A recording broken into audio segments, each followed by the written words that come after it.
So having finished up to chapter 12, you have completed the middle 6 chapters. Now we are coming to the last 6 chapters of Bhagavad Gita. Last 6 chapters of Bhagavad Gita, there are 2 perspectives in the last 6 chapters. One is Krishna explains how you can achieve Krishna in the process of knowledge, jnana. And second, this is the way out. Like now we are in certain situation. Till now we have understood the concept. Now we have to get into it. Now we have to, like we come to know, we are stuck in this material world.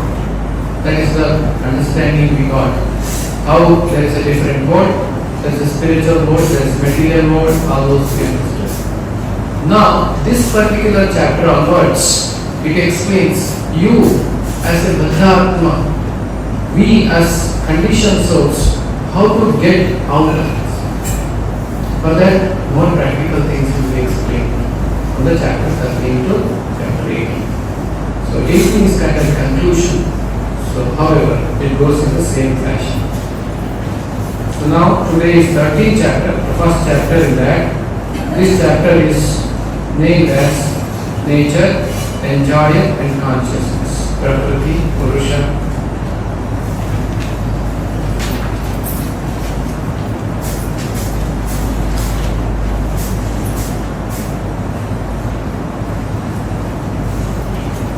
So we'll start with the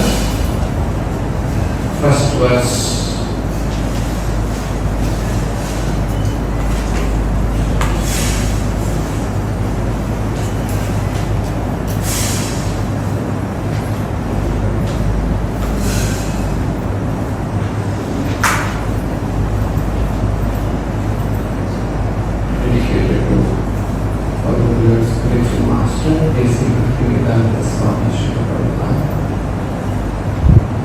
In the last chapter we understood about Arjuna's inquiry, which is good. Personal worship of the Lord is good, or Nirakara, impersonal worship is good. Then we also understood progressive stages of bhakti and qualities that endear one to Lord Krishna. So today we want to understand 13th chapter, nature, the enjoyer and consciousness. So the brief of this goes like this, it is there in your handout.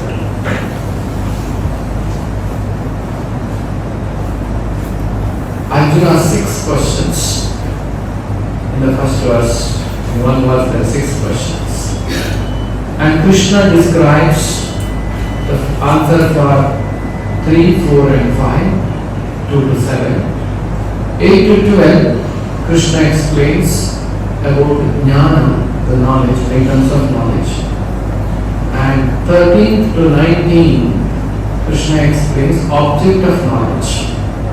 20 to 26, he explains Prakriti, Purusha and their union, answering the first 2 questions. And the last section is Jnana Chakshu, the vision of knowledge. Now, let me tell you, among all the 18 chapters of Bhagavad Gita, this is quite technical chapter. Don't mind if you don't understand fully in the first session.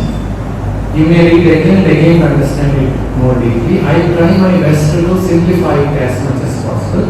But this chapter is very technical chapter. It explains. Those who are very interested in logic and reasoning and technical things may like this chapter very much. So these are the questions which Arjuna is asking now. So let us start with reading the verse. Om Namo Bhagavate Vasudevaya. Om Namo Bhagavate Vasudevaya. Om Namo Bhagavate Vasudevaya. Om Namo Bhagavate Vasudevaya. Om Namo Bhagavate Vasudevaya. Arjuna Uvacha. प्रकृतिं पुरुषं चैव क्षेत्रं क्षेत्रज्ञमेव च एतत् वेदितुमिच्छामि ज्ञानं ज्ञेयं च केशव। श्रीभगवानुवाच इदं शरीरं कौन्तेय क्षेत्रं इत्यभिधीयते एतद्यो वेत्ति तं प्राहुः क्षेत्रज्ञ इति तद्विदः। Arjuna said, "My dear Krishna, I wish to know about Prakriti, the nature, Purusha, the enjoyer, the field and the knower of the field, and of the knowledge and end of the knowledge." The blessed Lord then said, "This body, O son of Kunti, is called field. And one who knows this body is called the knower of the field."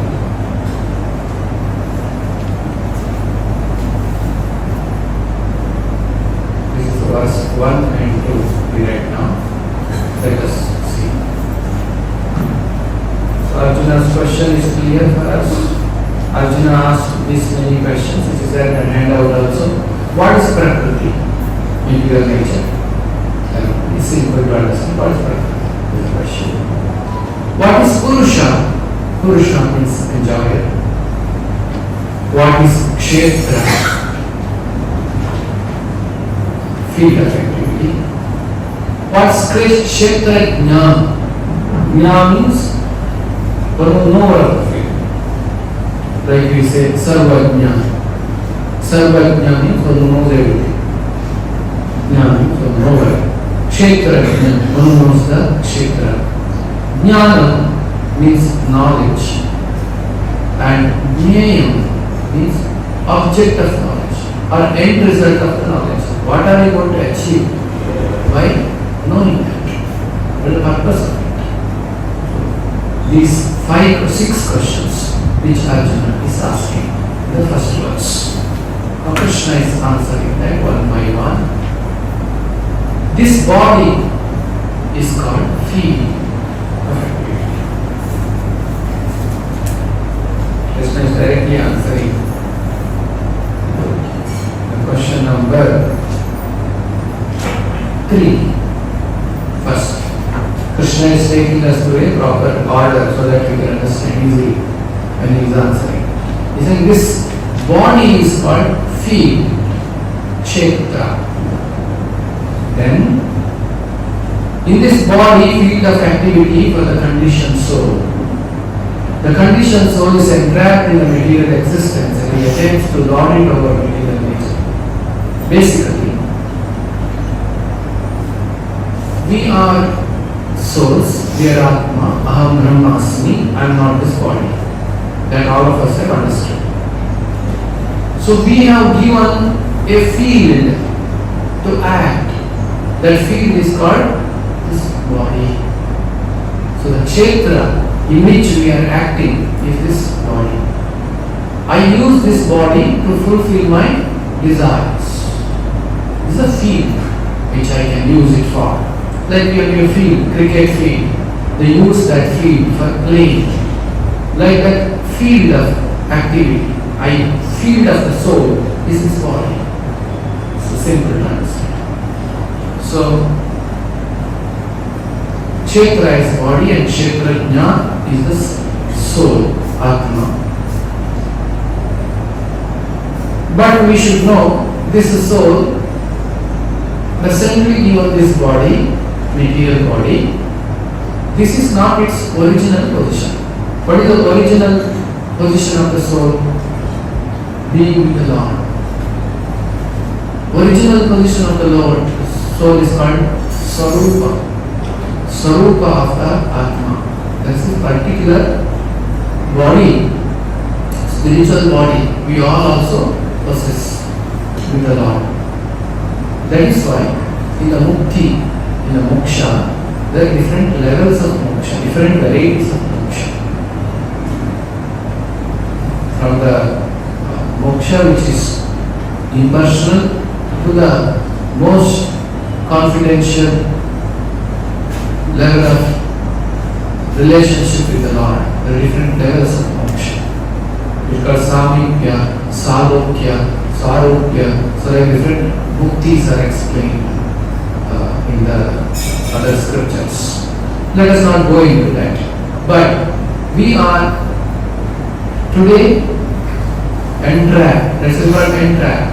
We are bound. That is why we are conditioned souls. Why are we called conditional souls? Baddha jivas.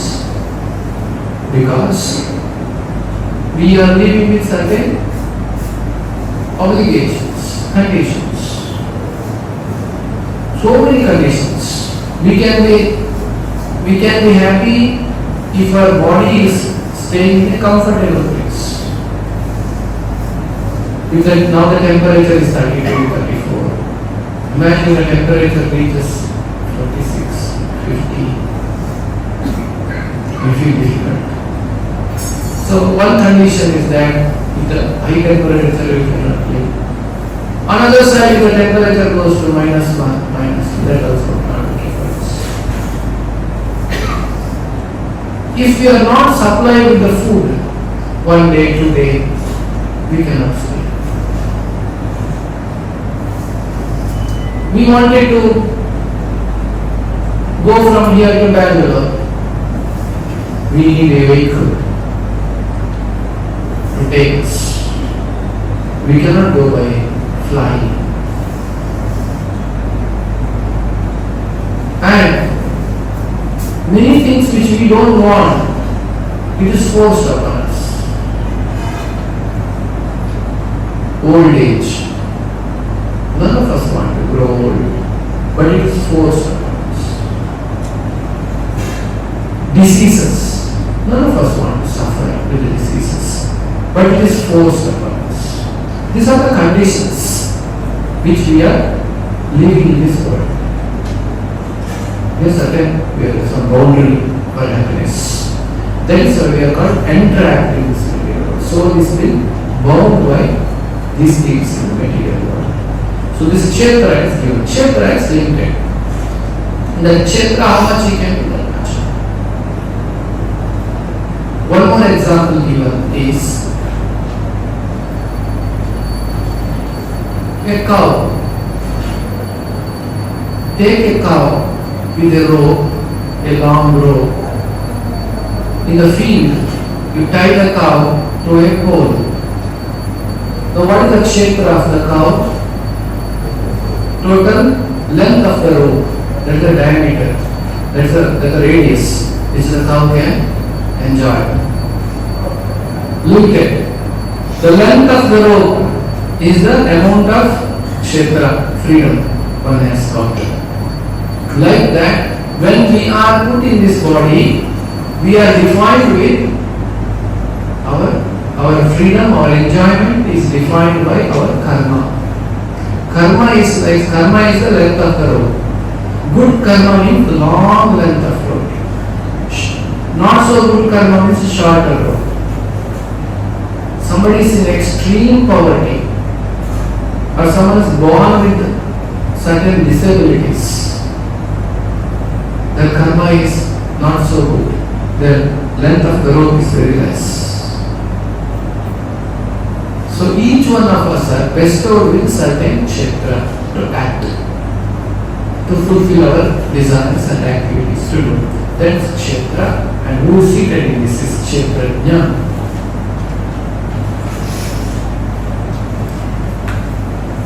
One who knows the body is called knower of the freedom, kshetrajna. It is described in the beginning in the Bhagavad Gita, where it is described. It is in the 2nd chapter.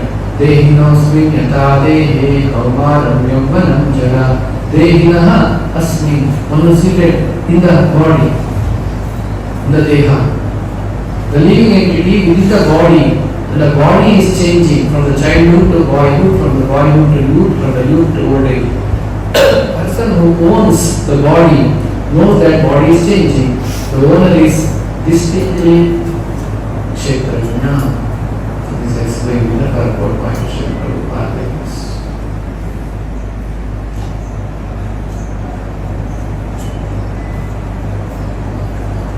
Now next verse. O son of Bharata, you should understand that I am also knowing all the bodies. And to understand this body and its owner is called knowledge. That is my opinion. Now one is you. Knower of the body is you or me. What is that referring to? Atma. There is one more person who knows us. Who is that? Paramatma. That's what Krishna is saying. You should understand that I am also the knower in all the bodies. The difference is that I know about myself, but I do not know about yourself. You. But Paramatma knows about me, knows about you, knows about each and every individual. He is all knower.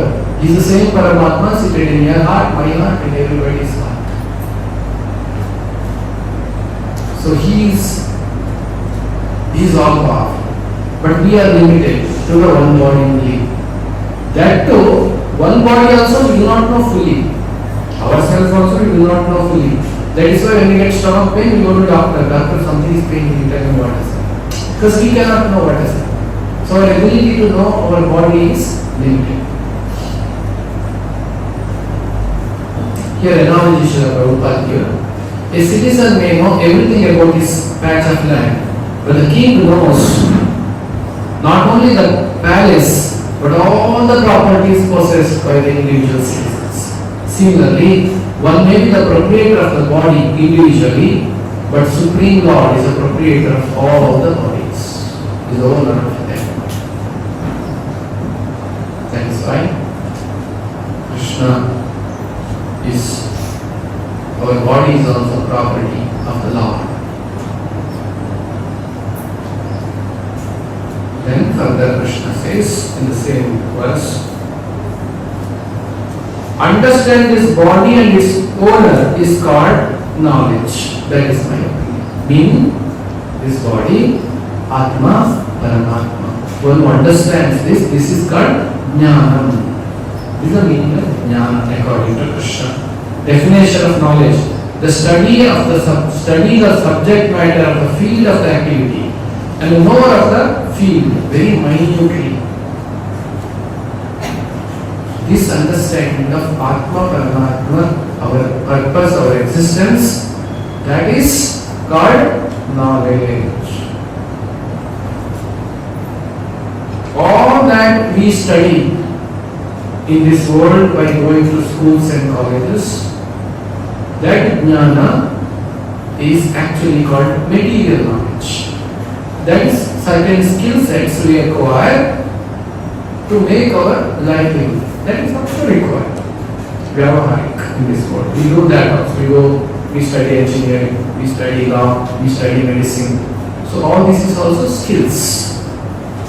Those skills are meant for earning our livelihood. You have to live comfortably in this world. Unless you live comfortably, how will you practice spirituality? So it's important to live comfortably in life. There is no doubt about it.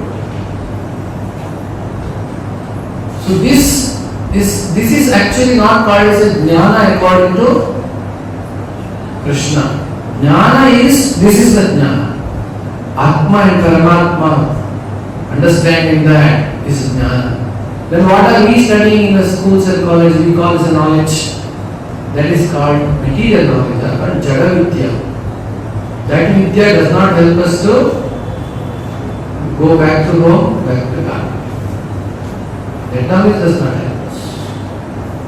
Now the next, in the verse number 8 to 12, Krishna will explain what are the items of knowledge. I will explain at that time. What is actually jnana according to the Lord. Next. 6 topics about Kshetra and Kshetrajna. Now Krishna will in more detail explains about Kshetra and Kshetra. Now please hear my brief description of this field, verse number 4 translation. Field of activity, how it is constituted, what its changes are, when it is produced, who that owner of the field of the activity is, what are his influences are. So these are the 6 topics about Kshetra and Kshetrajna. Composition of the body, qualities of the body, changes of the body undergoes, origin of the body, identity of the knower of the body, powers of the knower of the body. These are the Yat Prabhava is the last one. Powers of the knower of the body. So these are 6 points regarding Kshetra and Kshetrajna. So these are the subject matters of detailed understanding of Kshetra and Kshetrajna. Now composition of the body, how this body is made up of. What are the qualities of this body? How does it behave? Changes that body undergoes, like boyhood, youth, old age. Origin of the body, how the body is being originated. Identity of the knower of the body. Who is he? Person who knows the body. And what are his powers?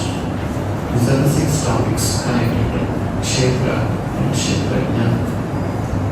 And next verse. That knowledge of the field of activity and of the knower of the activity is described by various sages in the various Vedic writings, especially in the Vedanta Sutra, and is presented with all reasoning as the cause and effect. That knowledge of the field of activity, knowledge of the field of the activity, knowledge of the Kshetrajna, the knowledge of Kshetrajna, knowledge of God, and God's activity. These are the way described in the various stages in the various Vedic writings. Again I will explain. Knowledge of the field of activity means field of activity is Kshetra. About the Kshetrajna means body and the Atma and Paramatma. These are described in the various sages, by various sages in various writings, Vedic writings. So scriptures are actually giving the knowledge of these things. It is especially presented in Vedanta Sutra with all reasoning as to cause and effect. So everything in this world is run by cause and effect. There is a cause for an action, there is an effect for the action. This is how this world works. Now next is 6 and 7 verse. Components of the field of activity. So how it is made up of. Now you see, we covered these many. Please see your handout. First, Krishna answered, Kshetra is the body. Kshetrajna is both soul and Krishna or Paramatma. Jnana is the perfect knowledge. Right? Then 4 and 5 verses, Krishna said, Krishna explains 6 topics about Kshetra and Kshetrajna and quotes the authorities. This is what there in the scriptures. Vedanta Sutra, if you go, you will understand more detail about all these things. Then 6 and 7 explains composition, qualities and changes and origin of the body. How the body is made up of and qualities and changes, etc. So now last 6 and 7, little more detail let us try to understand. As a component of the field of activity. This body is made up of what? And this Prakriti is made up of what? So these are the things here. There are 24 elements in the material nature. Everything is covered in these 24 elements. 24 elements is the subject matter of Sankhya Yoga, analytical study of this world. 5 elements, great elements, material elements. What are these? Earth, water, fire, air, ether. 5 over Panchabhutas. 5 knowledge acquiring senses, jnanendriyas, eyes, ears, nose, tongue, skin. 5 panchendriyas, especially jnanendriyas. Then 5 working senses, they are karmendriyas, voice, legs, hands, anus and genitals. So 5 plus 5 plus 5, 15 over. Another 5. Sense objects. Smell, that's the object of sense for nose. Taste, object for tongue. Form, object for eyes. Touch, object for skin. Sound, object for ears. Now 20 items are over. Then mind, intelligence, ego, and last is called pradhana, is the entirety of the material creation of the Lord. These are called 24 elements in the creation. If you study this deeply, you will understand everything around us is combination of these things. These 24 elements, the combination of that is working in this world. Our mind is also one of the energies, material energies. Our intelligence is material energies.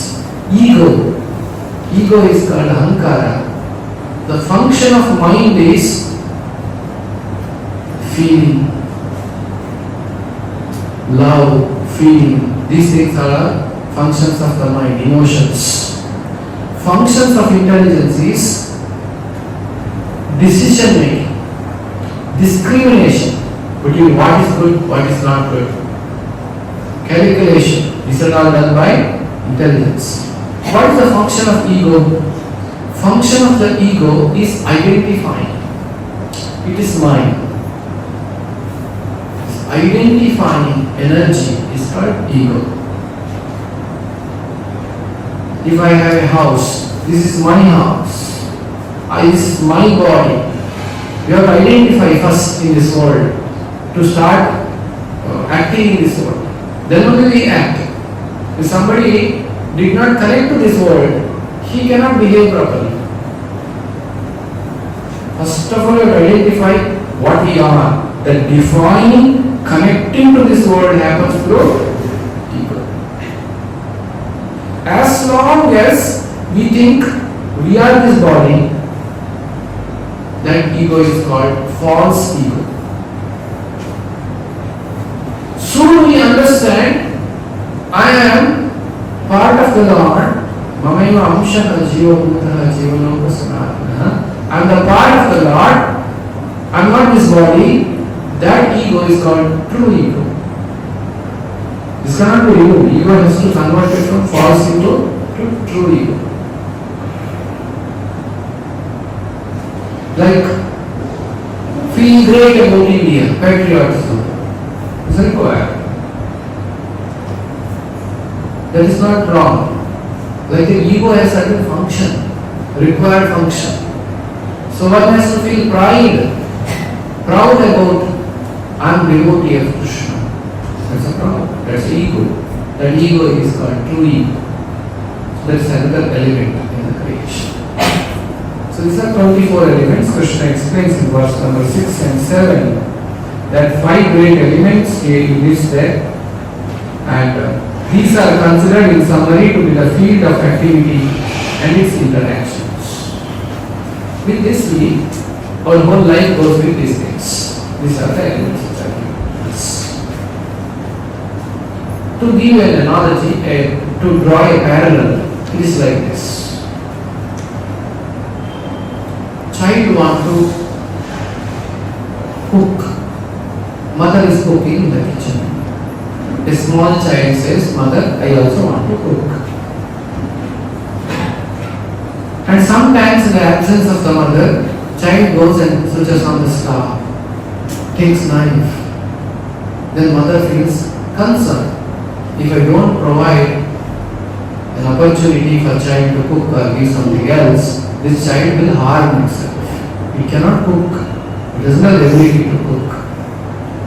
Then mother goes to the market, buys some toy stuff, toy vessels, toy equipments, knife and cutting board, everything is toys, which is not harmful, and gives to the child. Now you cook. The child very happily cooks. That's the world of the child. This many stoves, this many vessels, this many spoons, this many cutting board, knives. And mother sometimes engages with the child to entertain the child. What have you cooked today? And mother remembers, I am making dosa. Who is it? What do you want? And the child acts like him. Oh, mother says, oh, very nice you made today. Engaging the child. The child is in a deep illusion that I am cooking.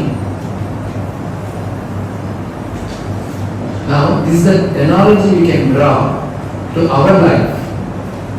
We all want to enjoy and become Krishna, become God. God said, no, it's not possible. You are a Jivatma and Paramatma. You cannot become Paramatma. I said, no, I want to. Then God said, okay, I will make an arrangement for you. That arrangement is 24 elements. This is your field of activity. Like a child has a number of toys, there is a field of activity of the child. So this becomes the field of activity for us. Here we are feeling, oh, now I am great. Oh, so many people are under me. I am able to control so many things. I feel I am controlling. I am becoming master. I am becoming Krishna. That's a mastership. God is called mastership.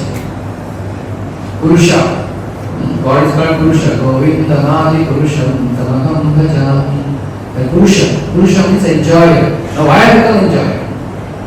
That illusion of enjoyer ego is brought by these 24 elements to us in our life. However, we should know we are actually trapped in these 24 elements. That is the jnana.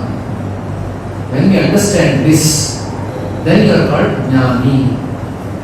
If I know only the mathematics or science or law very well, I cannot be called jnani. I will be expert in certain skills, engineering skills. Expert in those skills, but I am not a jnani. Will you become jnani when you know this is my field of activity, these 24 elements which God has given me to be busy with in this world. But actually, this is not the real thing. The real thing is spiritual. That is why it is said, understanding Atma and Paramatma and the field of activity is called Jnanam. So that is why it is said that. We see that. Jnanam is the perfect knowledge.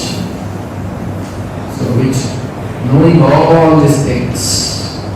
So more about Jnana we will know now from the 8th verse onwards. Now Krishna explains. Please open your book. Verse number 8 to 12, we see that. There are total 5 shlokas.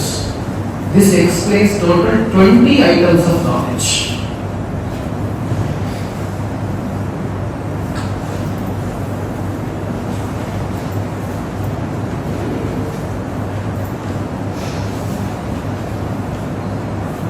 Okay, how can I explain these 2 things? Interactions of the gross body, we have desire, hatred, happiness and distress in this world. Interaction of the subtle body, giving symptoms. Then 6 changes of the body, this you should know. All the things, all the bodies in this world undergo 6 changes. It takes birth, grows, stays for some time, gives byproducts, children or plants, and then decays and dies. This is the process of material existence. 6 changes. Now here, we got 20 items of knowledge. These items of knowledge, you can understand, these things will help us understand what is knowledge means according to Krishna. So, we are going to read that. So that let us see whether we possess the knowledge or not. Am I a jnani? Am I a knowledgeable person? How much percentage we have jnana? We can understand. At the end of this fifth verse, you see that in the verse number 12. Etat jnanam iti proktam ajnanam yat ato anyatha. Meaning, if you see the translation, Lord's to the sentence, all this thus I declare, I thus declare to be knowledge. And what is contrary to this is ignorance, ajnana. So Lord has covered everything in 20 items. Let us now chant this verse first. Please repeat after me. Amanitvam adhanvitvam ahimsa kshantirajyavam acharyopasanam shaucham स्थैर्यम् आत्मविनिग्रहः इन्द्रियार्थेषु वैराग्यम् अनहङ्कार एव च जन्म मृत्यु जरा व्याधि दुःख दोषानुदर्शनम् असक्तिर् अनभिष्वङ्गः पुत्रधारा गृहादिषु नित्यं च समचित्तत्वम् इष्टानिष्टोपपत्तिषु मयि चानन्ययोगेन भक्तिर्व्यभिचारिणी विविक्तदेशसेवित्वम् अरतिर्जन संसदि अध्यात्मज्ञाननित्यत्वम् तत्त्वज्ञानार्थदर्शनम् एतज्ज्ञानम् इति प्रोक्तम् अज्ञानं यत् अतो अन्यथा. So now let us go one by one the items of knowledge. First is amanitvam. Amanitvam means the humility. No expectation or respect from others. Very easy to say. This is the items of element of knowledge. If I have developed this quality called humility, then you have acquired one item of knowledge in your life. Not to be anxious to have the satisfaction of being honored by others. You should not be anxious, oh, others should respect me, others should respect me. So that is the first. So next is called adhanvitvam.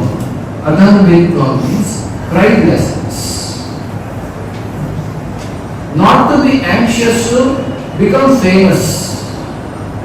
Not to be anxious to be famous for one's religion and enter into a group of not actually following the principles and wanting to advertise as a great religious man. That is also a pride.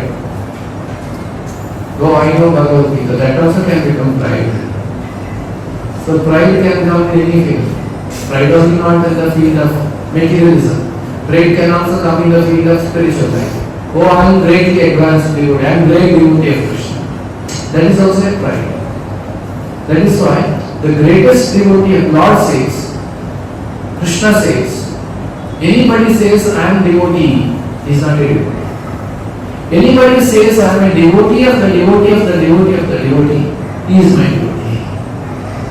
Because Krishna is teaching this concept called pridelessness. Ahimsa. Next is ahimsa.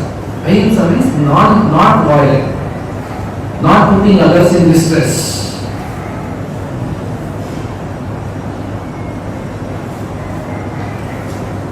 Ahimsa ahimsa also means, you can go back and read, there's an entire big purport is there, Prabhupada explains every item in the purport. Ahimsa also means, actual meaning of ahimsa is not stopping somebody's natural progress towards God.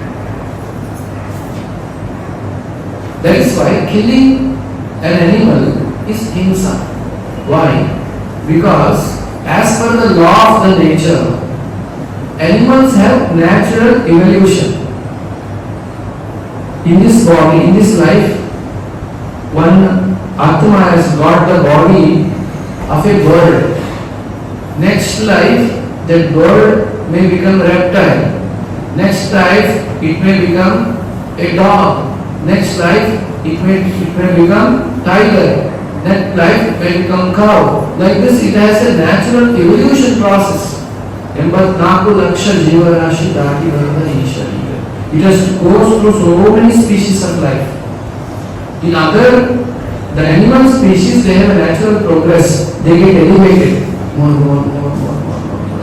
The largest species out of 84 lakhs of species is human form. Human form is the most developed consciousness body, higher intelligence. That body is meant for understanding Gita and escape from the suffering of this world. That is the purpose of the human intelligence and human body. So now, somebody kills the dog. That particular Atma supposed to, as per its karma, supposed to stay in the dog's body for 10 years. And you have killed that dog by driving over that in 5 years. Now what has to happen as per the law of karma? That dog, another 5 years spending, it has to again take birth, enter into the another she-dog's body, womb, and come out as a puppy. Then it has to grow, finish the next 5 years. So there is a delay. You caused the delay. That 10 years has become 12 years old. You caused the delay for its natural evolution. That is called himsa. That is why in the Vedic system, when they give bali they give. The bali is not called himsa, because in the process of bali, those days, in the Kali Yuga, bali is prohibited. We should know this. Ashwamedham, Gavalambam, these are sannyasam, these are prohibited in the age of Kali Yuga. Because those days when the bali is given, those people who are giving bali are so qualified to give bali that the animal which is being sacrificed would immediately get the human body. That is the test for their sacrifice. Is the sacrifice gone properly or not? Is it successful or not? They were doing this process of bali. Not for name of bali cut and that they have feast. Not for cutting and eating. The bali, the purpose of bali was to test the purity of the sacrifice. And the people who were performing homa yajnas were that powerful. Brahmanas in those ages would create fire by mantras, not by matchbox. So that was the qualification of Brahmanas. Hence in Kali Yuga, we don't find such austere Brahmanas who have Shakti. These things are prohibited. Bali you cannot give. Then you do himsa. But those days when they are giving bali, it was ahimsa. Why? They are not only not stopping his progress, they are fast forwarding it. They immediately get the human body. Quick evolution to the higher species of life. That is why the animal which would go to bali was celebrated. Garland is goat and they have been now today we are just imitate that. People imitate that and they give bali. That is not allowed in the age of Kali. So we should know this is called himsa. Anybody's progress towards natural progress should not be stopped. If we stop, it's called himsa. Somebody is going for Bhagavad Gita class on Sunday, and you call me, "Hey, what is that Bhagavad Gita? Today, some movie has come, let us go and watch." That is also himsa. Why? That Atma is progressing towards God by going and attending Gita class. You pulled him for movie. You stopped his progress. It hurt himself. Suppose somebody is reading, sitting and reading Gita in your home. You go there. You know what happened today? You start talking something and disturb that person. That is also himsa. These are different ways of himsa which can happen among the hindus. So, non-violence. If we bring that quality of not giving himsa to any living being, rather we should help other living beings to advance. You can feed your dog with the prasadam. You get some prasadam, you progress. You can chant loudly Krishna's holy name. Those lizards and cockroaches out there in your house, they will also hear, they will also progress. Ants and mosquitoes also in progress. You can also distribute the knowledge of Gita to somebody. Now, like you attended Gita class, you should invite your friend, you can invite your spouse, you can invite your family, you can invite your colleague to attend and know more. You can explain one concept from Gita class to somebody. You can make him read, you can make him chant. These are the processes contrary to himsa, that is non-violence. So we should acquire those qualities. Ahimsa, Kshantirajam. Shanti means tolerance.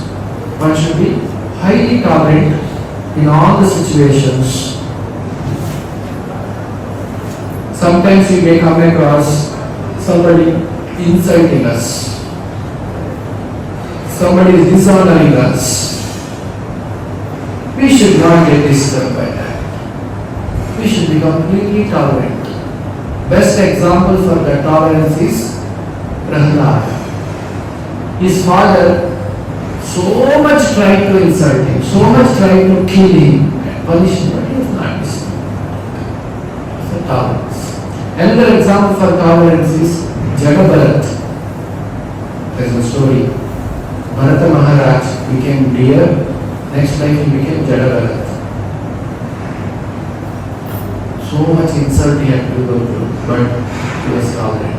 So tolerance, bearing insults and dishonor. Next is simplicity. Ajahn means simplicity. Simplicity means be very straightforward, not being diplomatic in the situation. Without any diplomacy. This is a truth you can reveal even to enemy. That is called simplicity. One should have that much simple in life. We say something, but internally we practice something else. Then there is not simplicity. Simplicity being straightforward, being honest and able to tell the truth. Sometimes some people cover. They may say, no, I was in my childhood, I was this, I was that. But actually he may not be true. Just he was boosting himself. I was this, I was that. But just for making some good friends or create prestige among the people. But it's not the truth. The truth is that he was not really big man in the childhood. He was an ordinary person. So that is called then not simplicity. Simplicity is straightforward. I don't mind to tell what I am. Be happy with what you are. That is simplicity. Sixth, Acharyopasanam. Serving a bona fide spiritual master. Acharya Upasana, worshipping a spiritual master. That is also a item of knowledge.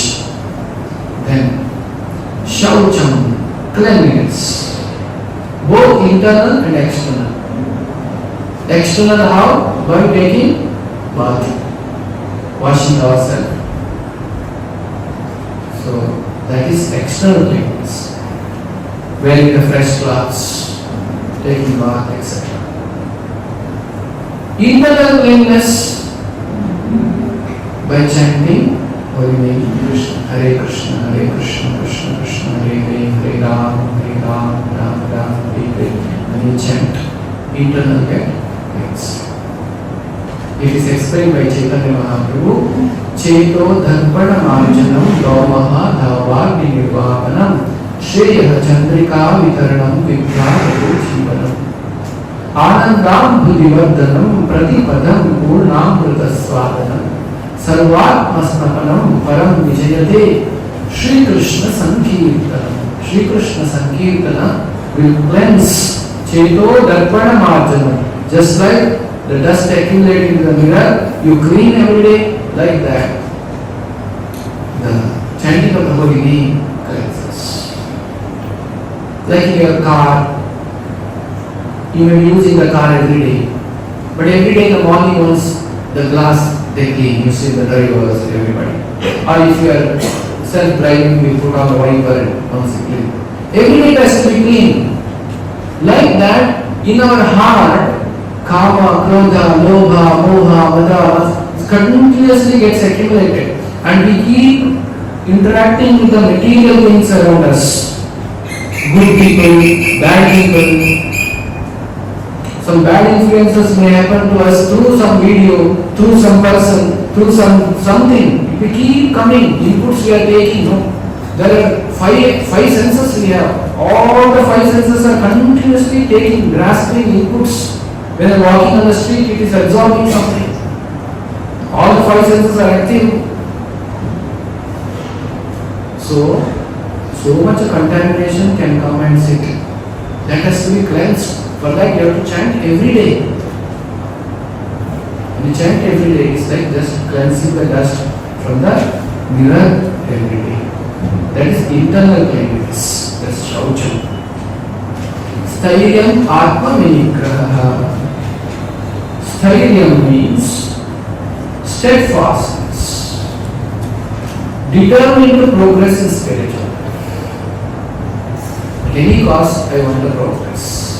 So for that requires some determination. If the determination is shallow, we cannot make progress. Next is Atma Vinigraha, or self-control. Self-control means we should be able to reject some things which is not good for us. That requires self-control. Easy example is when you catch cold, you have throat infection. Somebody offers you ice cream, which is most favorite ice cream of yours. It's not favorable. You have to reject for your good, isn't it? Like that, the sense enjoyments which are coming around us, which is not good for our spiritual progress, we should be able to say no to that. When you are able to say no, that is called self-control. Somebody said, someone has, a person went to doctor. He said, doctor, I have overweight, I have obesity. Can you please tell me some exercise so that I can reduce my weight? Doctor said, I have very simple exercise. Very simple. How? You should do like this. Then your weight will reduce. Then he started doing like this. Doctor said, no, you should do like that when the food comes in front of you. It's self-control. So, that self-control requires a certain, we understood this in the 3rd chapter of Gita. Arjuna asked a question, if you remember, Baladiva niyojitaha, something by force, I don't want to do something is forcing within me. What is that? Then Krishna said, Kamayesha, Krodayesha, Rajoguna Samudbhavaha. Then he explained the lust which is sitting in our mind, intelligence and senses. Then finally he said, you want to control the senses, you have to empower the spiritual self, higher self, called Atma. Only when we practice spiritual life and empower ourselves with the spiritual practices, our senses get the ability to control, self-control. So that is self-control, rejecting unfavorable things. Then the 10th item, Indriyartheshu Vairagyam. Indriyartheshu Vairagyam means in the matter of the senses, one should develop the renunciation. Renunciation for the objects of the sense gratification. What is the meaning of sense gratification? The meaning of sense gratification is we have senses, each sense has a sense object. Senses engaging with the sense object is called sense gratification. No. Senses engaging the sense object independent of Krishna is called sense gratification. When you are eating nice prasad offered to Krishna, that is also senses are engaging with the sense objects. But that is depending on Krishna, prasada of Krishna. You are enjoying the nice music independent of Krishna. That is sense gratification. You are in the nice music which is connected to the Lord. Very nice music. That is not sense gratification. Our senses can be given all the enjoyment. That's why one more name of Krishna is called Govinda. The Govinda means one who gives pleasure to the senses. Also one who gives pleasure to the cows. Go means senses, go means cows. So Govinda means one who gives pleasure to the senses. Lord gives pleasure to the senses. And Lord is nicely decorated in the temple. You go and have the darshan. You feel nice, just look at him. He gives pleasure to you. Somebody comes and offers you Tirupati Laddu. You eat, you enjoy that. He gives pleasure to you. Nice bhajan, today's good sangeet, bhakti sangeet is there in our temple. Nice music, that's an enjoyment. But that is not sense gratification. That is bhakti. So what we need to do in our life is mold our life from sense gratification to seva of Krishna. There is one shloka for this. Rishikesha sevanam bhakti vritta. What does the bhakti means? Rishikena, Rishik means senses. Rishikesha means master of the senses. Who is Rishikesha? Krishna. There is a place called Rishikesh. Haridwar Rishikesh. Rishikesh means Lord. When the senses are used in the service of the master of the senses, Rishikena, Rishikesha sevanam bhakti uchyate. That is called bhakti.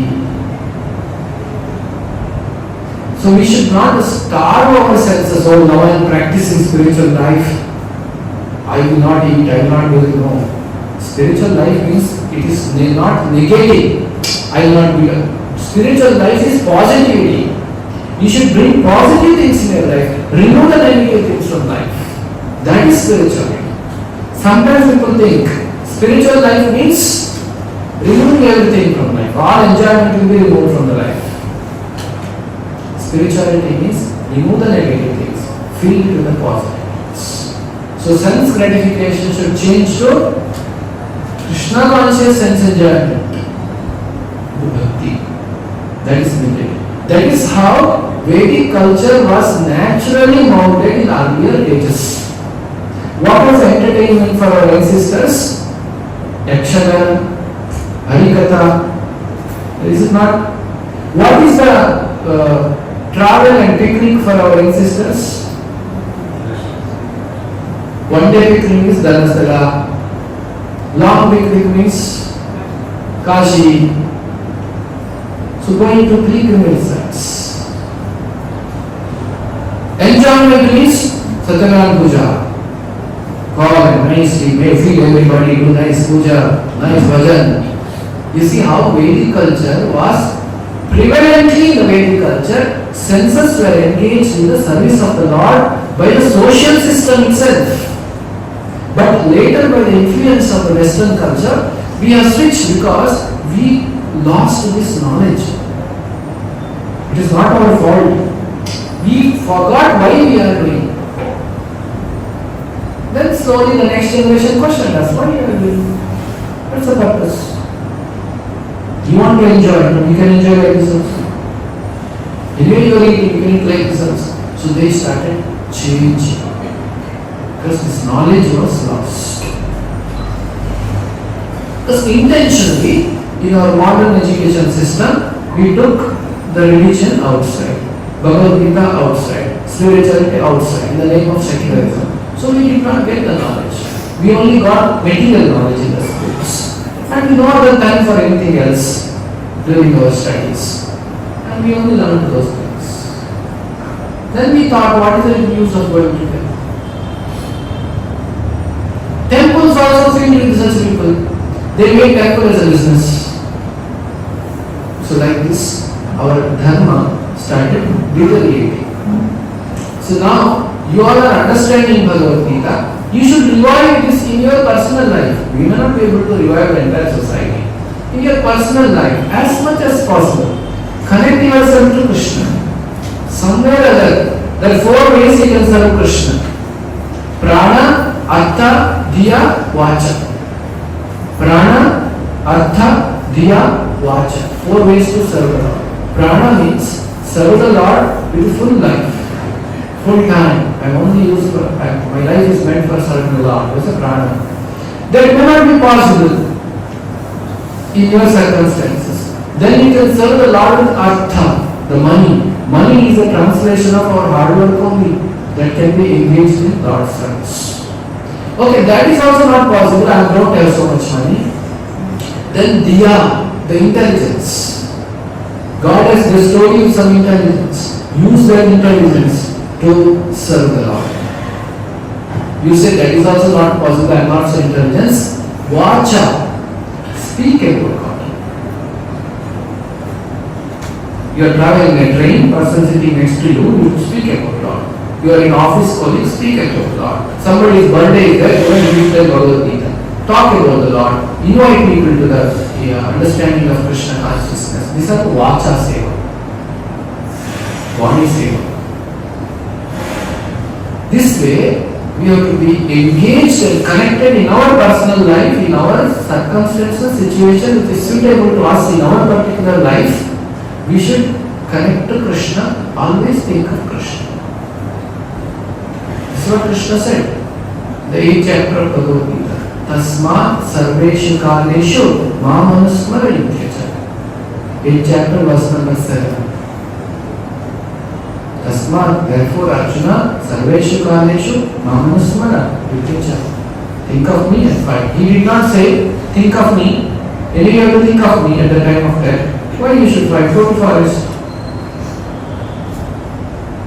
Think of me. Anyway, at the time of the death, you should think of Krishna.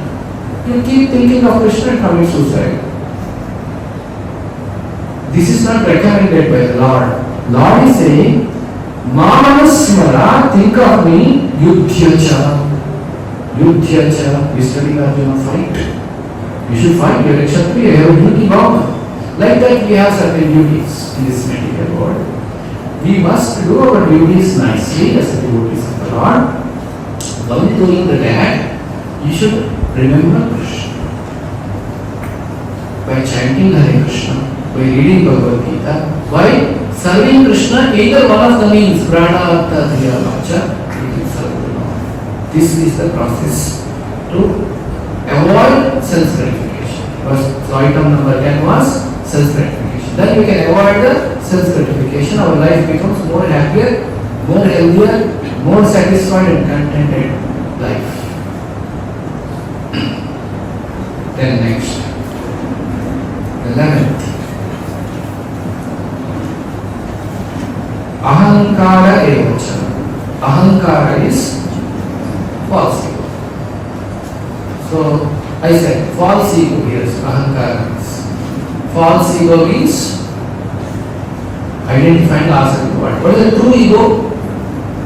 I am devotee of Krishna. It's a true ego. What is false ego?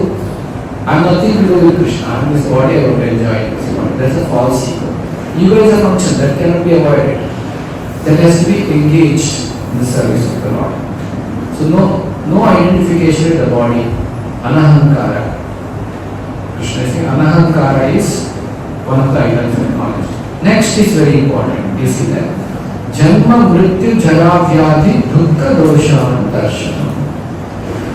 One should perceive the evil of birth, death, old age, and disease. You have to recognize, oh yes, birth, death, old age, disease is a suffering in this world everybody has to go through. It cannot be stopped. I should be serious about it. Perceiving that evil, perceiving the danger, perceiving the danger, so that we can save ourselves. There are some emergency bells, emergency calls. The government enabled emergency calls for all the mobile phones. Remember, from a few months back, all of you have received some calls. They made a provision. Government with one button can ring all the mobile phones in this country. It will give a message that the packet is coming. So you have to, when you perceive, if you know after the packet is coming, immediately you run out of the building and stand in the road so that you save yourself. So you have to perceive the danger. So perceiving the risk, perceiving the evil or suffering of birth, death, old age, disease, janma, mrityu, jara, vyadhi, dukkha, dosha, darshan. So this is one of the element of knowledge. Nityam cha samachittatvam. Next is nityam cha means detachment.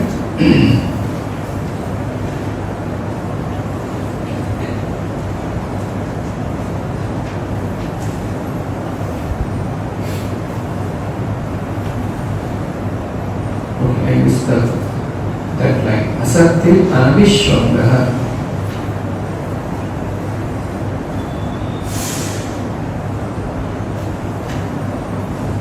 Asakti means without attachment. One should not have. Asakti means attachment. So asakti means without any attachment to this world. We can possess the things, but we should not have attachment to those things what we possess. Next is anavishwangaha, without association, means freedom from material relationships, entitlement to the family. That is element of knowledge. 15th is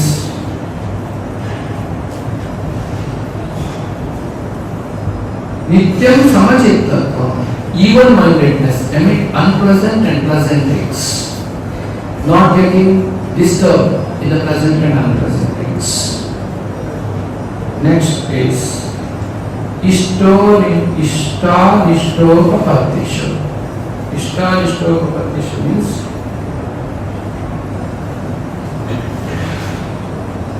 Ishta means desirable, Anishtaha means undesirable, Upapatishu means having obtained. One has to be samachittatvam in all those things. Constant and unalloyed devotion to me and undeviated. That's the next one. Mai cha ananya yogena, always having devotion to Lord.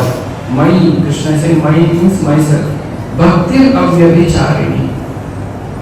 Undeviated, unalloyed attention and love for Krishna. Then 17. Vivikta Vesha Sevitvam.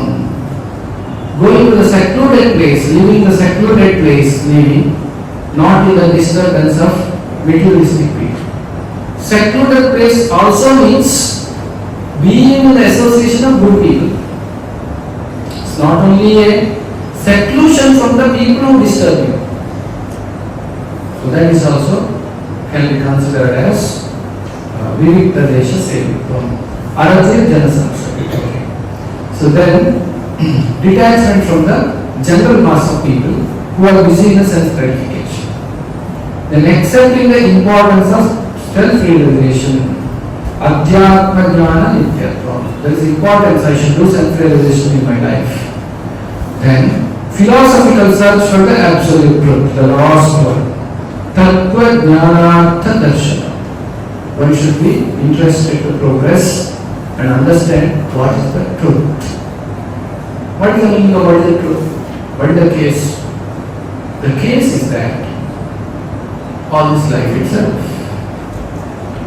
We see the life, we understand life is like taking birth, growing, going to school, college, getting job, earning money, then having children, then after that we grow old, children will make their life, then we grow old and one day die. Again we are taking birth. If you see that this drama is going on from the time immemorial, taking birth, growing, producing children, dying. Taking birth, growing, producing children, and some drama they go on doing in other places, some famous drama. They put up the show everywhere. So like the same drama is going on in everybody's life. So now, a question should come in our mind. Why? What is the truth of the life?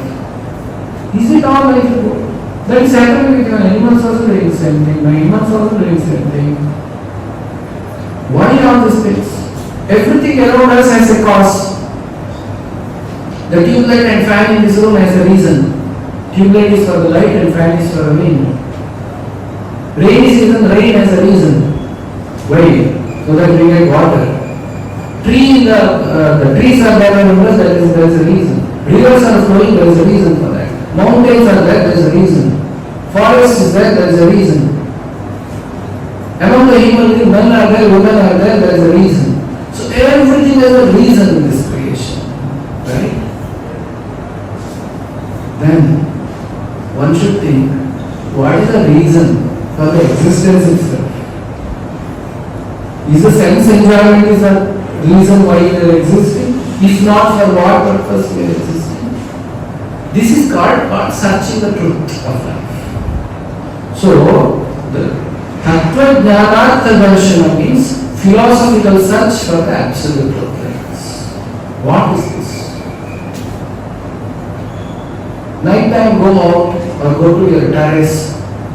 You should look at the sky. Alone you should sit. Lie down on the terrace of your house, night time. Look at the sky. Slowly, if you still see, it will be more and more stars. And huge star is big planets, big mass floating on the sky in millions of kilometers away. What are these things? Maybe there are also another planet.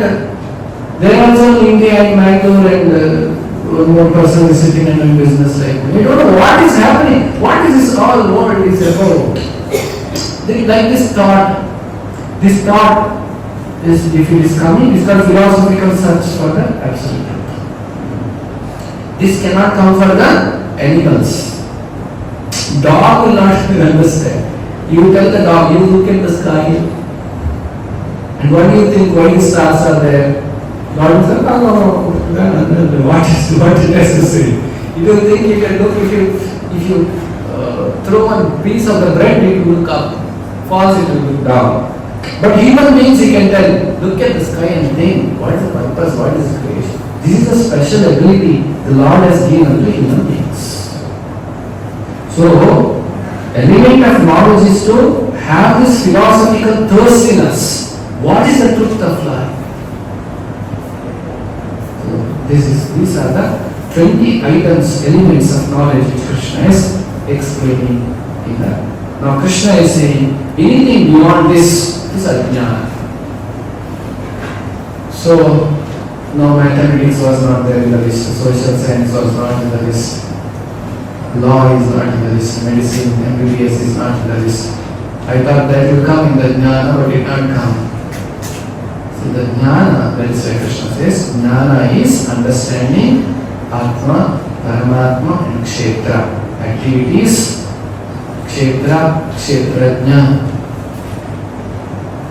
So this is knowledge. Then the next section.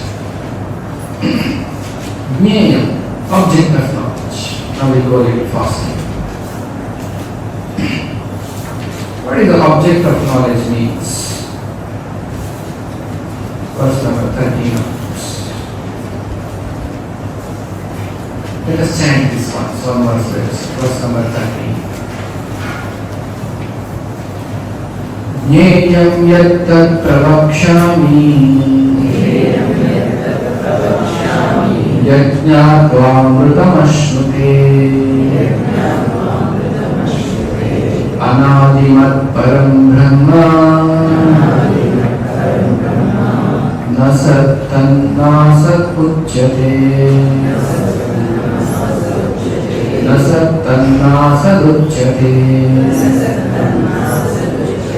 I shall not explain the knowledge, knowing which you will taste the eternal. This is beginningless, it is subordinate to me, and it is called Brahman, the spirit. It lies beyond the cause and effect of this material world. Again I say this material world is nothing but cause and effect. What you see is the effects of something. There is a cause because there is a certain cause will create certain effects in this world. So now, Krishna is saying, why is he can taste by knowing the Jnaya. Jnaya is now, Krishna is explaining, this is beyond the material world. Object of the knowledge is to understand soul and super soul, the qualities of the super soul. Now further he says here in the next verses. 14 verse 16. Everywhere are his hands and legs, his eyes and faces, his ear. He hears everything. In this way, the super soul exists. Super soul, or Paramatma, is the original source of all senses. Yet he is below the senses. He is unattached, although he is maintainer of all the living beings. He transcends the modes of nature. And at the same time, he is the master of all modes of material nature. So this knowledge, the object of the knowledge, purpose of the knowledge, Jnaya, is to attain, to understand Paramatma, Atma, Dharma. So there are three things: Jnana, Jnaya, Vijnana. Okay. When you understand the Jnana, use it in the proper way as described by Jnana, and the Jnana and the Jnaya come together, that becomes Vijnana. Realized knowledge, wisdom. So like this, the Lord appears in this eternal potency, not containing the material energy. Up to verse number 19, Krishna explains this. Why we cannot see him? Because he is transcendental, he is not materially, we are materially contaminated. Supreme truth is outside and inside of all the living beings. The Paramatma, Super Soul, is undivided. He is source of all knowledge and enlightenment. Super Soul, the source of light, of sun and moon and stars. His knowledge is transcendental. He is in everyone's heart. This is the knowledge, it's called Jnaya, understanding the Paramatma. Now having addressed the Jnaya, 13 to 19 in your handout you can see, then we go to 20 to 26, answering Prakriti, Purusha and their union. Verse number 20 onwards. Please repeat 28 verse. Prakriti Purusham Chaiva Vidyanadi Udhavapi Vidyanadi Ubhavapi Vikaramsha Gunamshaiva Vidhi Prakriti Sambhavan. The material nature and the living entity should be understood to be beginningless. Their transformations and modes of matter are products of the material nature. Prakriti and Purusha is there from time of creation or time immemorial, beginningless. Nature is said to be the cause of the material activity and effect, whereas the living entity, or the soul, is the cause of the various suffering and enjoyment in this world. The suffering and enjoyment, who is the cause? Atma is the cause. Why so? The living entity in the material nature thus follows the ways of life, enjoying three modes of material nature. Verse number 20. This is due to his association with that material nature. Thus he meets with good and evil amongst the various species. What happens once the living being comes into contact with this material world? So the living entity gets various desires. We have one fundamental desire to enjoy that get colored based on the circumstances and situations. Like example, you have a desire to eat some nice things you want to eat. Nothing you are not defined. You go to food street. In the food street there are varieties of foods are there. Now after going there, what you eat depends on what gets enamored to you. But your desire to eat is there. After going there, you decide, let me go to Manchurian. While going from home, what was your desire? I will eat something nice. Why did I go to Manchurian? That situation, when you are going, that nice smell was coming. And he was making fresh, somebody was eating, and you saw that. So like that, the jiva, the living being, has the desire to enjoy this world. Okay? Now what way you want to enjoy depends on how your environment you develop. That is called three gunas: sattvic, rajasic, tamasic. Those things influence us. Tamasic people enjoy very civilly. Rajasic people enjoy by working hard. Sattvic people they enjoy by jnana, the knowledge. Reading, studying, they like sattvic. Sattva. Rajasic means they should be very rigorous, hard-working. Tamasic means sleep, eating and sleep. So this is, now these gunas have come in front of us. Our enjoyment is filtered through that, and that kind of enjoyment we go for it. You understood? Another example, tube light. Light is originally coming, white light is coming. If I put a golden wrapper for this, what color light will come? Golden light will come. If I put a green wrapper for that, what color light will come? Green light will come. Red wrapper, red, blue, blue. Originally light is there. It can be converted based on what is there in the outside. Like that, Atma has got the desire to enjoy this world. What way you will enjoy is depends on how you associate with Sattva, Rajas, Tamas in this life. If you maintain Sattvic lifestyle, your desires also will go towards Sattva. If you maintain the Tamasic lifestyle, the desire also go towards Tamasic. Very important. So that's why Krishna is saying, the living entity in the material nature thus follows the ways of life, enjoying the three modes of nature. Three modes means sattvic, rajasic, tamasic. This is due to his association with the material nature. Thus he meets good and evil amongst various species. Because of this he meets the good and bad because of his actions. The 23rd verse. When all this is happening, what is the Lord doing? Let us see. Please repeat this. Upadrashtanumanta cha Bharta Bhokta Maheshwaraha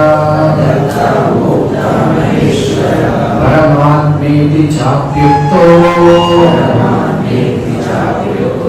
Dehesmin Purushat Paraha. Yet in this body there is another, a transcendental enjoyer, who is Lord, Upadrashtanumanta, Paramatma, the Supreme Proprietor, who exists as the overseer and permitter, who is known as Super Soul. So Supreme Lord seated in our heart, Apart from the Jiva is doing all these things, what is not doing in our heart is Upadrashta and is just watching, sanctioning and observing us. Supreme Lord Paramatma is here. So, Super Soul is a real Purusha, is the original Purusha. We are his servants. So the result of this knowledge is that he knows about the Prakriti, Purusha and knows will surely attain the liberation from the repeated birth. One who knows, understands this will attain repeated birth and death. Will attain liberation from the repeated birth and death. Then verse number 25 and 26. Different modes, methods of liberation is explained. Super soul pursued some through meditation, some through cultivation of knowledge, dhyana, Sankhya yoga, karma yoga. In different ways you can achieve Paramatma. Is explained in 25 and 26. Now last section. Jnana Chakshu, the vision of knowledge. Last few verses. Jnana Chakshu means looking with the knowledge. This is important. Okay. Now, with our eyes, we cannot see God. Why we cannot see God with our eyes? Because our eyes is made of matter. God is not matter, is spiritual. We can see God in the temple, the form of moon, God's mercy. Archa Avtara, Archa Vigraha, the Lord has come to bless us. But we cannot see otherwise. God is sitting on our heart, we cannot see. But we should train our eyes to see the things through the knowledge. Then we will not get disturbed in our life. Somebody comes and becomes angry at you. You should look back through the eyes of knowledge. He is angry, that is, he means he is suffering. Somebody becoming angry is actually suffering. You should feel sympathetic for that person. Somebody is got fever. What do you feel? Oh, I should help him, he is not fever. Somebody becomes angry also, like you should be sympathetic. Because anger is a mental suffering. So knowledge is it. So when you look at the things through the eyes of knowledge, you will be able to see the world much better and act in the world appropriately. So Krishna is saying about Jnana Chakshu. So verse number 27 and 28 onwards. O chief of Bharatas, whatever you see in existence, both moving and unmoving, is only the combination of field of activities and the mode of proceeding. One who sees the super soul accompanying the individual soul in all the bodies, who understands that neither the soul nor the super soul is ever destroyed and actually sees. These are the Jnana Chakshu.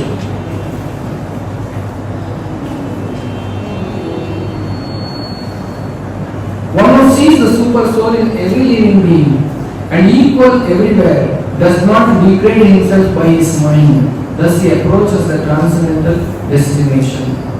See super soul in every living being, equal everywhere, does not degrade himself. He should be able to see Paramatma. That's a Jnana Chakshu. In the 5th chapter, there is a verse. Vidya Vinaya Sampanne Brahmane Kavihastini Shuni Chaiva Sapakecha Pandita Samadarshinaha. Pandita means what? One who is having this knowledge. Correct. One whose knowledge is called Pandita. So Pandita, he does not see any difference between dog, a cow, or an elephant, or a Brahmana, anybody. Because whom is he seeing? He is seeing Paramatma in everybody's heart. That's a knowledge. So that's what Krishna is saying. Everywhere he sees the Jnana Chakshu. One who can see that all activities are performed by the body, which is created by material nature, sees that self does nothing, actually sees. Atma is not doing anything. Who is doing? Body is doing. Senses are doing. But Atma is doing one thing. What is that? Desiring. It only desires. His desires are carried out by Prakriti. Body is also Prakriti. You desire to get up and walk. Body has to carry out. Person in a coma, he desires to get up and walk. Can he walk? So Atma does not do anything. Atma only desires. The Prakriti facilitates. So that is called actually seeing. When a sensible man ceases to see the different identities which are due to different material bodies, he attains a Brahman conception. Thus he sees that beings are expanded everywhere. He sees everything is spiritual energy which is running this world. These are Prakriti acts and facilitates for those things. Nothing can work in this world without active living being there. Otherwise a dead matter. When the machines cannot work by itself, there is a man who programmed it is required. Man should drive. Man should do something. The Atma is required. If the Atma lives, it's called dead body. Right?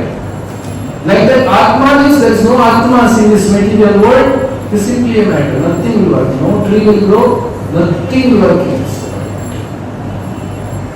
So actually, it's a Chetana. That Atma Chetana is making it work.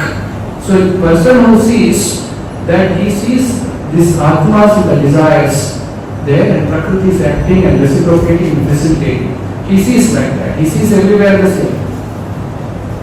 Those with the division of eternity can see, those with the vision of eternity can see that the soul is transcendental, eternal, beyond the modes of nature, despite contact with the material body. O Arjuna, the soul neither does anything nor is entangled. Soul is not belong to this. Soul is beyond this. Next.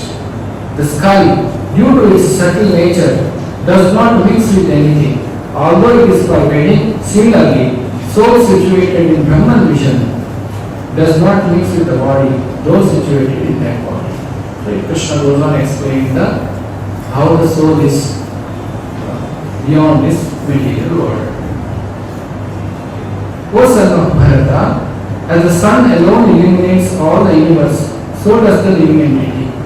No one within the body illuminates the entire body by consciousness. Consciousness in our body is because of soul. Death means soul is leading. What is the symptom of consciousness? What is the symptom of soul? Symptom of soul in the soul present in the body is consciousness. If a mosquito is biting you, you come to know you feel something of consciousness. All the body and consciousness. That is symptom of soul exists. The soul leaves the body. Then if somebody comes and kicks on your face also, you will not notice. Isn't it? So soul is blindly everything. One who knowingly sees the difference between the body and the owner of the body can understand the process of liberation from this bondage, also attains the supreme goal. So this is the conclusion of the chapter. The conclusion of the chapter we read again this verse. Kshetra kshetrajna yogevam antaram jnana chakshusha bhuta prakriti moksham cha ye dhuryanti te param. So those who see with the eyes of knowledge the difference between the body and the knower of the body can also understand the process of liberation from the bondage in the material world, attain to the supreme goal. This is the summary of this chapter, that one should know the difference between body and the knower of the body. Material body, knower of the body. Two knowers of the body. Who are they? Atma and Paramatma. So one understands this, he will come out of the bondage of this material nature and attain the supreme goal. So this is the Krishna's Krishna shared this knowledge with us, and so answering all the questions. Prakriti means the nature which is carrying out and facilitating all of us, that is Prakriti. Then Purusha. Purusha is the Paramatma, the Supreme Soul, that also is described elaborately in the verse number 22-26. Then Kshetra means body. Kshetra means knower of the body. Jnana means knowledge, you understood elements of knowledge in detail. Jnana, the object of knowledge. The object of knowledge is to attain the Paramatma. So every knowledge should have the object. Why am I learning this? So this is the conclusion of the 13th chapter. Now we understand what is our situation. We are in the beginning of this 24 elements and what we are doing, what is happening, what is body, what is soul. This is the beginning. The next chapter Krishna will explain about 3 modes of medical nature. 3 gunas. Sattva, Rajas, Tama gunas, how they are acting on us. That is the next chapter. I said the last 6 chapter is helping us to come out. How to get liberated. First up to 12th chapter it is explain the concepts. Now it will help us to understand ourselves. What we are, where are we situated. So we come to the end of this chapter. Anybody has any question?